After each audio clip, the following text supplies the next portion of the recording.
All right, welcome, Roger. It's a pleasure to have you. For those who are joining us, that was Roger singing, Roger Salloom singing "I'm Free." And Roger, it's a pleasure to have you. I would love for you to introduce yourself and tell the audience a little bit about what brings you here today. Sure. Well, thank you for having me, and I commend you for your work with people who have MG. It's a kind of a mysterious illness that comes and goes, and if you can't control it, it can get really serious quickly. But if you can control it, it becomes, just an afterthought. But do you want me to give you my history with it? Sure. Yeah. No. For those who may not know, yeah, whatever you can provide. Sure.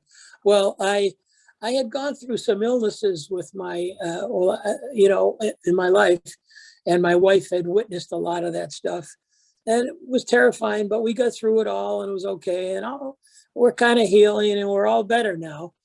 This is going back 5 years. And I said, "Hey, Donna, when I look out of the left or right side of my face through my, look out of to the left or right with my eyes, I see double." I said, "I wonder what that means." And then we kind of ignored it. And then we found ourselves in Manhattan. We were going to a Broadway show. And I had to hold her hand. I couldn't walk. I couldn't see where I was going. And believe it or not, we're in the middle of Times Square, and she's holding my hand. It's raining. I got an umbrella, and I'm trying not to hit people in the eye with the umbrella, but I can't see. I can't figure out the depths between the sidewalk and the street. And it was pretty terrifying.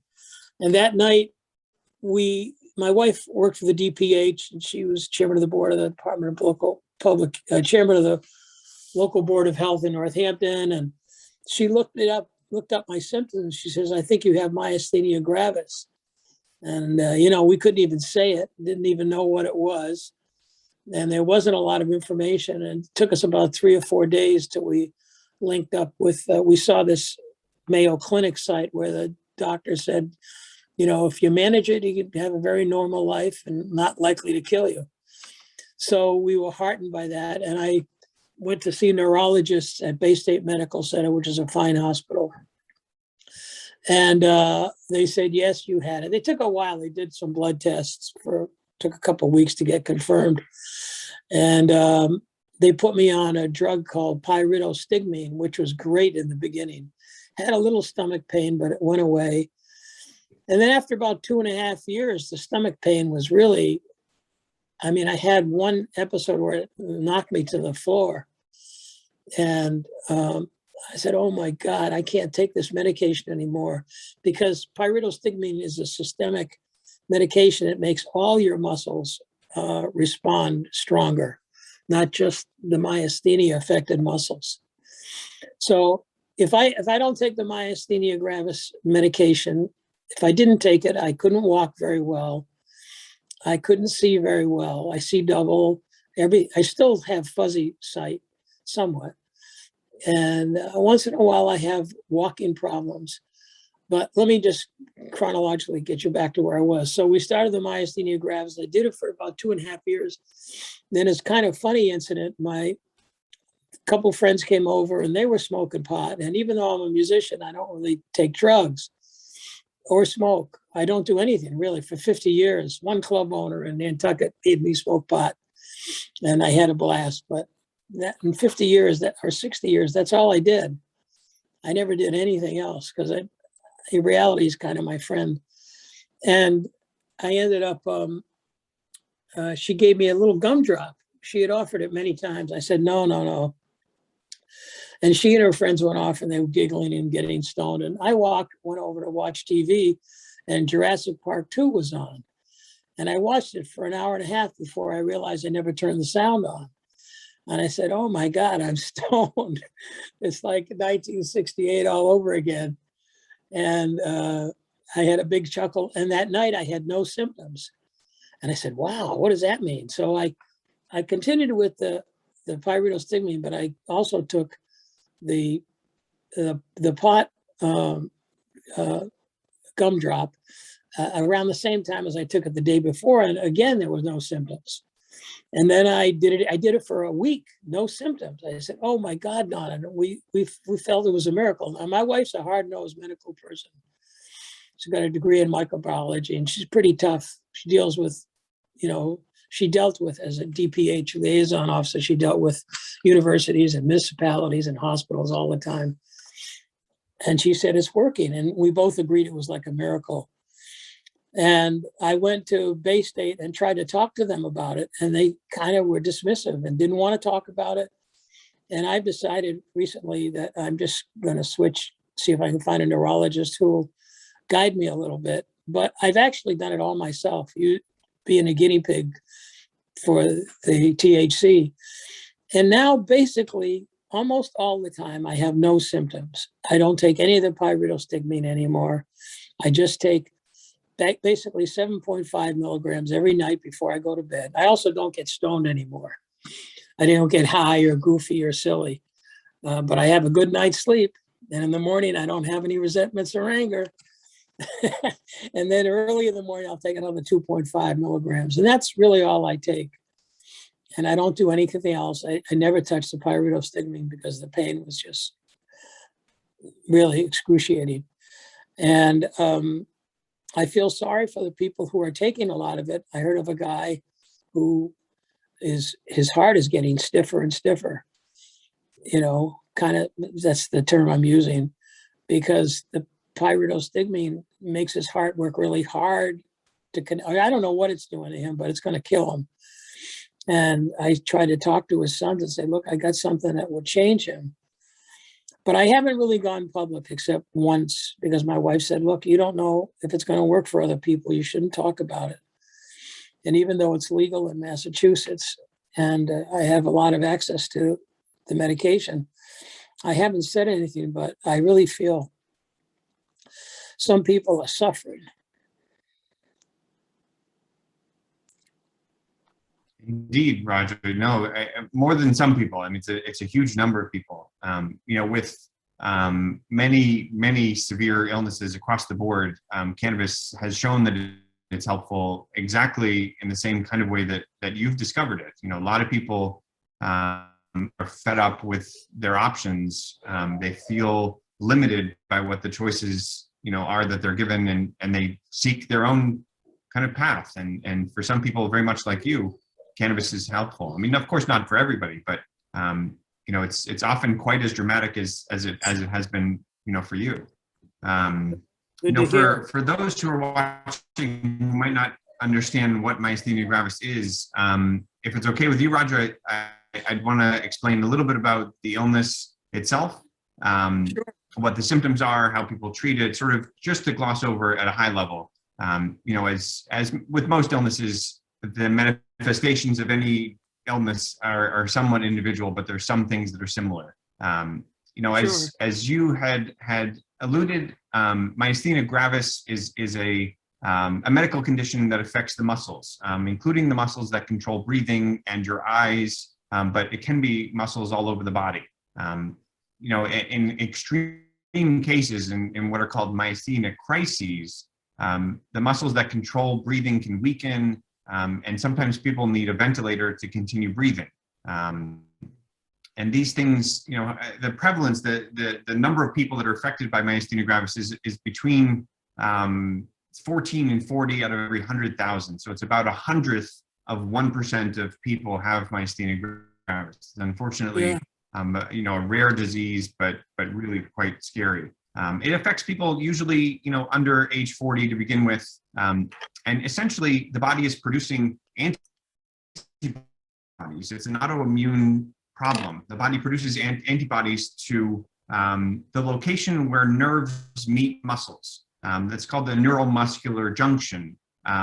And there's a neurotransmitter called acetylcholine, which activates a muscle from a signal that the nerve generates. And whether the antibodies are blocking that transmission or blocking the receptor, there are some variabilities, but basically that's what happens. And at massive scale, because antibodies are throughout the body, that often creates problems for people with muscle function.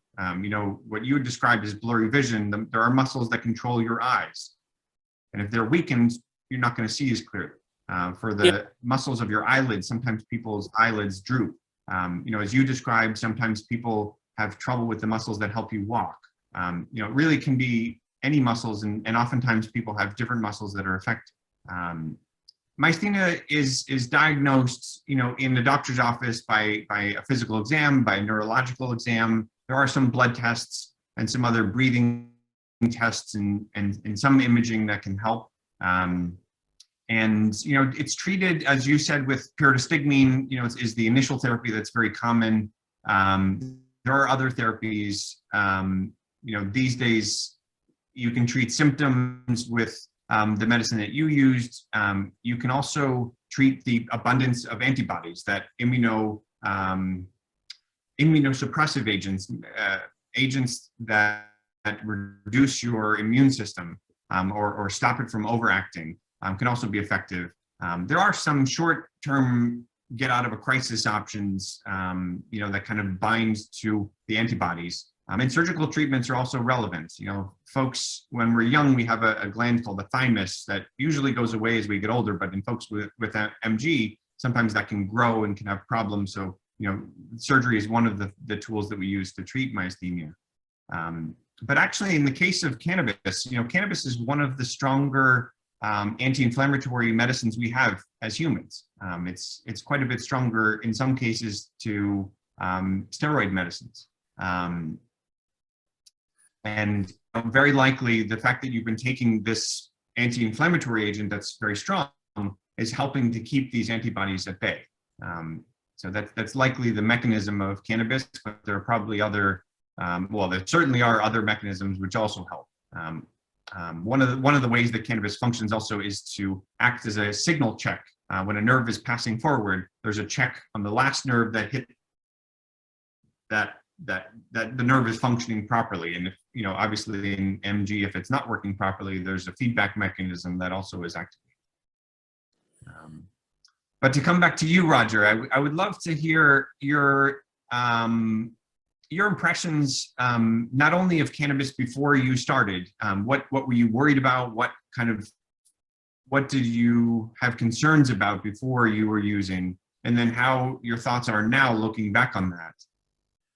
Well, when I was using the pyridostigmine, I thought it was like a get out of jail free card because it really seemed to work well. And I said, all I do is take the meds, it goes away.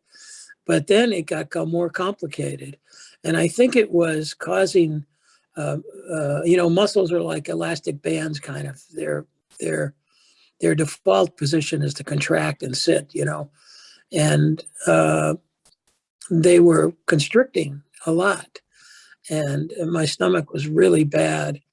And I had to drink a lot of water. I think I was up to 3 tablets of 60 milligrams each 3 times a day. So I was drinking a lot of water because you had to drink a lot of water with it. And it was tough. It was a pain. And it had that painful, you know, physical pain byproduct of it. So it got rid of the symptoms, but I would still sometimes, you know, see double when I was watching TV. So the pyridostigmine was not as good. It was actually not as good as the THC, because the THC, the only thing I have now is kind of fuzzy eyes, which I can fix with a pair of regular eyeglasses prescribed for my eyes. And every once in a while, you know, maybe every 3 weeks or something like that, I'll get up from the couch and I can't walk. It's very hard to walk.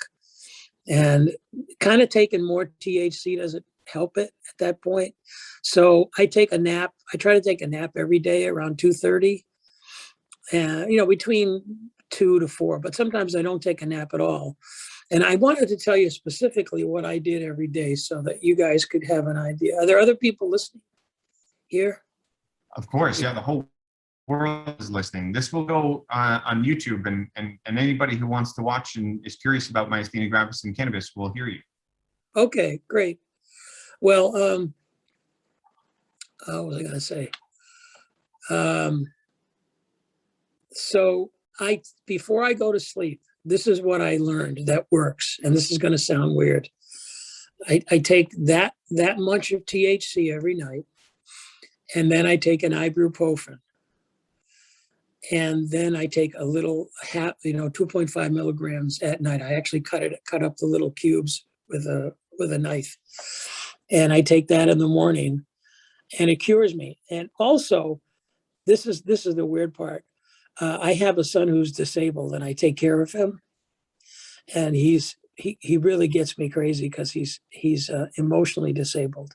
So it's a real stressor on me. He gets in trouble all the time he's not a violent person. He's not a bad person, but he's psychiatrically imbalanced. So sometimes at night, I can get very anxious about him, and I'll also take a very tiny amount, like 2.5 milligrams of Ambien. That's the brand name of it. I forgot the generic name. And that will give me another insulator from the myasthenia gravis. In other words, if I take a little bit of Ambien, which I do maybe twice a week, or if I'm not having any problems, I don't take it at all. If my kid isn't driving me nuts, or the world is driving me nuts, and I have a symptomless day. And sometimes, as I said, I don't take the Ambien or any. I break the tablet in half. It's only 5 milligrams anyway. And you have to be careful with Ambien because it can give you bad dreams. So if you get off of it, it's really kind of a weird dependency. But I don't really take it that often. But it gets me to, a good night's sleep. And that good night's sleep is really important. It's probably very anti-inflammatory, the sleep, a good night's sleep. And sometimes if I don't take Ambien, or usually if I don't take it anyway, I have a good day and I can work, and I'm very productive. I'm 75, but I'm a musician and I'm active and I'm recording and I'm playing shows, and I also help in this real estate business a little bit. And I'm a really active guy, and I'm in the public's eye sort of. And Great. Roger, have you ever tried CBD instead of the THC? I did. We experimented with the CBD, and it didn't have any effect one way or the other. And we tried a couple of different ways to take the THC and to try the CBD. My wife, as I said, is kind of a scientific she's definitely a medical scientific person. So we were very careful trying all these different avenues. And in lieu of having a doctor who could really give me detailed advice, like you've told me more than anybody's ever told me, what you just said. And they're afraid to talk about it. I mean, it's childish. There's people suffering, and these people are not doing it because it's not federally accepted to take, marijuana isn't federally accepted. But it's been the best thing in my life. Louis Armstrong smoked pot every single goddamn day. Excuse my language. And I think Willie Nelson does it too, and so some other people. So it's just not going to hurt you. You can't smoke it all day long because you'll never get off the couch. You get a thing called couch lock, and you won't be able to leave the couch. Anyway, go ahead, please. Some of the greatest artists in history were regular cannabis users. Pablo Picasso, Michelangelo. I mean, the list of historians. Sorry, the historical list of brilliant human minds in history that have used cannabis is incredibly long. This has been part of our culture I didn't know that. Forever. It's only recently that the government demonized cannabis for social, political reasons, and it's totally undeserved. And the medical industry also failed to push back. But I'm sorry for your experience with my profession. It should never have been that way. Well, I talked to my PCP and I said, I want to switch hospitals, see if I can get a neurologist who actually talked to me about it. It was really absurd the way they treated it. It's like, it was childish. Yeah, no, I agree. Looking back now on the things that you were concerned about with respect to cannabis, If you could talk to your younger self, what kinds of things would you tell yourself? I mean, my younger self of like 2.5 years ago, when I first started THC. No, like the time before when you were worried about cannabis. Yeah. Oh, you mean when I was 20 years old or something? Yeah. I'm trying to. So there are a lot of people out there who have eaten the garbage that we've been all fed growing up. That cannabis is evil, is bad, causes terrible things to happen to you. And I'm curious what your perspective on those kinds of thoughts is. Sure. Good question. Well, the cannabis had another positive effect. First of all, I've got a wicked sense of humor, and I got the audience laughing over and over again. And when I first started taking it, because I took it during the day, and I'd take it before shows because I wanted to make sure I didn't have a MG, because there's nothing that's going to make an audience cringe more is walking, almost not being able to walk up to the microphone. I mean, that really makes people unsettled. So I took it, and I've had some funny things. But one of the good things of THC is it really helped me with my personal disposition, because I would, if I had an argument with my wife or an issue, when I go to bed, I take the THC for the MG. And in the morning, I realized, why don't I just forget all those stupid little issues and just enjoy my wife and just forget about it? And, if you forget about them, most issues just go away. So it helped my marriage. It helped me, just relax a little bit, have even more humor. And it was really good for me emotionally. It was, crazy good for me emotionally. One time I was doing a show, and I had brought the singer up from New York City. She was an older African-American woman, and she sang blues and jazz all over the world. And we had my 7-piece band, which include Grammy Award winner Charles Neville. And Charles played with the Neville Brothers, and he played with Big Joe Turner, Jimmy Reed, James Brown, B.B. King. Yeah. And so we're up on stage, and she's coming up, and I'm introducing her, and she's a bold woman, and she says to the audience, hey, he's not drunk. He's sick. And I started laughing. Everybody started laughing because the marijuana makes you look a little goofy, like you're drunk or something. But then the high part, getting high and goofy, actually eventually goes away.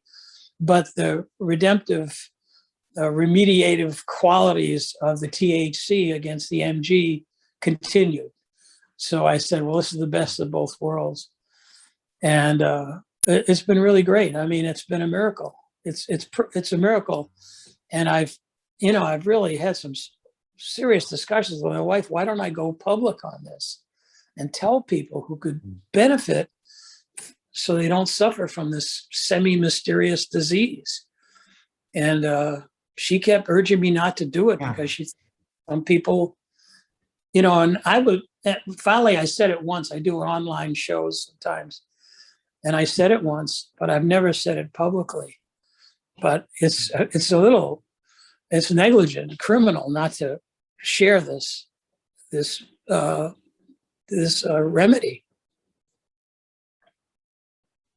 I completely agree, Roger. I've dedicated my career to that mission, and I think to some extent now is the time. I mean, the public really for the last 100 years has fought vehemently to make cannabis accessible, even against all odds from the government that making it illegal and punishing people and throwing people in prison. So I think now is the time. I think people understand. Over 92% of the public thinks medical cannabis should be part of normal society, and more as people learn that the information we all learned about it growing up was just baloney. I think people understand and are sympathetic. But to your point, there's a lot of suffering out there that is relieved with cannabis, and this really should be an option. It doesn't have to be required. It should just be an option for people. Yeah, but I'm thrilled, Roger, for you to have come and shared your story. It's really wonderful. Oh, sure. It's my pleasure. And I thank you all for doing your work. Of course. As I play your song again, as we close, can you tell us a little bit about this song? Sure. I had about 6 or 7 surgeries, and so I knew inside of like, and I during the pandemic I had nothing to do. You know, Shakespeare wrote Hamlet during the plague, and Isaac Newton further developed and publicly made his theories of gravity public. And I wrote a song. It's not the same import as a theory of relativity or Shakespeare's Hamlet, but I wrote this song, and it's about the joy of discharge after getting sick, seriously sick. I had I think I had 6 surgeries and 3 procedures. The joy of discharge from a hospital, and then the acknowledgement of the happenstance of life, the accidental nature of health, and how it surprises you. And then lastly, the gratitude towards the medical people, especially the medical people who now have risked lives trying to save people from COVID-19. I mean, those people were risking their lives, and some died, and some brought it home to their families. So the gratitude, big deal for me.